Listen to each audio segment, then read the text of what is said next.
Hello everyone, मैं वैभव अग्रवाल एक बार फिर आप सभी का स्वागत है हमारे चैनल स्टडी मटेरियल पर। तो फ्रेंड्स, आप सभी को पता है कि एसएससी सीजीएल टीयर 2 2022 की आंसर की आ चुकी है।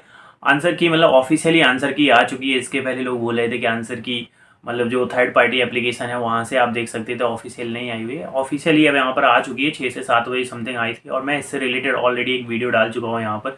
तो उसमें मैंने आपको पूरी प्रोसेस बताई हुई है कि आप आंसर की अपनी ईजीएस्ट वे में कैसे क्या चेक कर सकते हैं।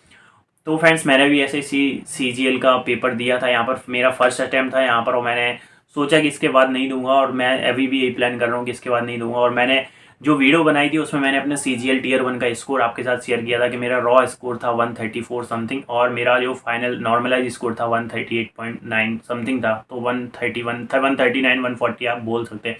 उसके बाद मेरा था टीयर टू जो मेरा हुआ था फ्रेंड्स, वो हुआ था 3 मार्च को हुआ था, और जो मैंने भोपाल से दिया था।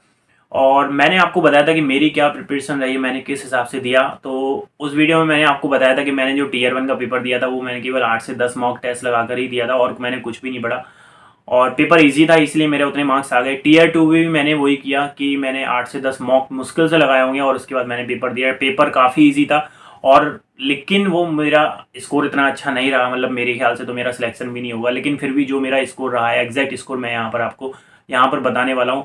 तो फ्रेंड्स, मैंने टीयर 1 में भी बोला था कि जो मेरे मार्क्स है वो केवल मैथ्स और रीजनिंग की दम पर आते हैं। इंग्लिश और जीके मेरा राम भरोसे है, क्योंकि मेरी कोई प्रिपरेशन नहीं है। जीके वगैरह पढ़ना पड़ता है, आप सभी को पता है। अगर गवर्नमेंट के आप एग्जाम देते हो, ऐसे कोई हवा नहीं है कि आप हवा में चले जाओगे पेपर देने और आपका पेपर यहाँ पर क्रैक हो जाएगा। तो ये तो सीधी सी बात है। अगर आपका मैथ और रीजनिंग के तो उसके दम पर केवल आप पेपर नहीं निकाल सकते।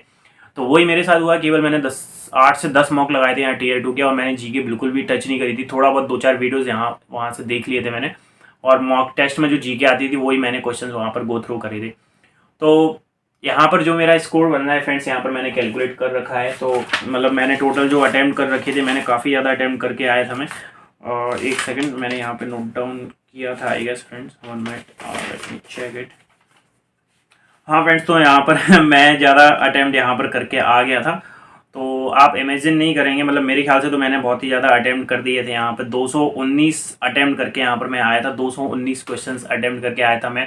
और मैथ के मैंने यहाँ पर अटैम्प्ट करे थे 30 क्वेश्चन पूरे अटैम्प्ट करे थे। रीजनिंग के मैंने 29 अटैम्प्ट करे थे। इंग्लिश के मैंने करे थे 45 पूरे टोटल अटैम्प्ट मैंने मैथ के करे। रीजनिंग के एक छोड़ दिया था, इंग्लिश में पूरे करे। और जीके में मैंने 15 क्वेश्चन अटैम्प्ट करे थे, और जीके मेरी जीरो है, लिटरली जीरो है। तो मैथ में मेरे 30 में से 28 सही हैं, 2 गलत हैं। आप कैलकुलेट कर सकते हैं मेरे इंडिविजुअल मार्क्स, आप कैलकुलेट कर सकते हैं हर एक सब्जेक्ट वाइज। रीजनिंग में मेरे 5 गलत हो गए, पता नहीं कैसे गलत हो गए। काफ़ी लोगों के मैंने अभी देखे, रिव्यूज़ देखे, तो रीजनिंग उनकी काफ़ी लोगों की गलत हो रही है। 5 से 6 क्वेश्चन सभी के यहाँ पर गलत हो रहे हैं। कुछ आंसर्स में भी डाउट हो सकता है, क्योंकि कई बार क्या होता है, रीजनिंग में आपके हिसाब से आंसर ए हो रहा है, मेरे हिसाब से आंसर बी हो रहा है, लेकिन एसएससी को आंसर सी लगा है। तो उस हिसाब से काफ़ी लोगों के यहाँ से 5 से 6 क्वेश्चन नॉर्मली गलत हो रहे हैं रीजनिंग में। इंग्लिश की बात करेंगे तो इंग्लिश मेरी राम भरोसे थी, और जीके मेरी राम भरोसे थी, लेकिन इंग्लिश में मेरे 33 सही हैं, 12 गलत हैं। मतलब मेरे हिसाब से ठीक है इंग्लिश, थोड़ा और मैं इम्प्रूव करता तो सही हो सकती थी, लेकिन जीके मेरी जीरो है, और जीरो। और मैंने आपको बताया था कि टीयर 1 में ही मेरे केवल 6 नंबर थे टीयर 1 में जीके में, जिसमें टोटल 140 था। 140 में केवल 6 नंबर मेरे जीके में थे। तो बाकी 3 सब्जेक्ट में मैंने वहाँ पर स्कोर किया था, सेम यहाँ पर है। तो मैंने अभी जीके में आपको नहीं बताया कि मेरे कितने सही हैं कितने गलत हैं। मैंने आपको मैथ, रीजनिंग, इंग्लिश के बता दिए। टोटल मैंने 219 यहाँ पर अटेम्प्ट करे, और मैं ओवरऑल आपको करेक्ट क्वेश्चन यहाँ पर बता दे रहा हूँ। मैंने 90 क्वेश्चन मेरे करेक्ट हैं, बाकी मेरे 29 क्वेश्चन यहाँ पर गलत हो गए हैं। तो उस हिसाब से आप कैलकुलेट कर सकते हैं कि मेरे जीके में कितने सही कितने गलत है। तो मेरा जो स्कोर बना है फ्रेंड्स, वो बना है 241 मार्क्स ओनली।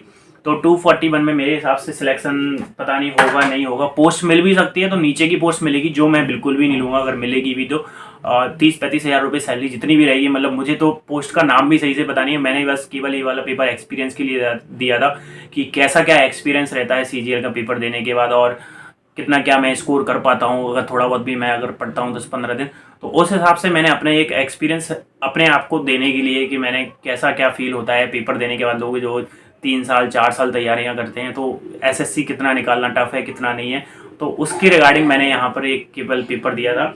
और जो मैंने आपको बताया, अगर मुझे बाई चांस यहाँ पर एसएससी में कोई गवर्नमेंट पोस्ट मिल भी जाती, नौकरी मिल भी जाती, तो मैं डेफिनेटली नीचे वाली पोस्ट तो नहीं लेने वाला हूँ जिसमें 19 से 20 हज़ार वैकेंसी है उसमें, क्योंकि 30 से 35 हज़ार सैलरी होती है। तो मेरे पास ऑलरेडी जॉब है, मैं ऑलरेडी इन्फोसिस में काम कर रहा हूँ, अच्छी पोस्ट पर हूँ, और अच्छी मतलब ठीक है पैकेज, जितना भी है भगवान की कृपा से ठीक पैकेज है।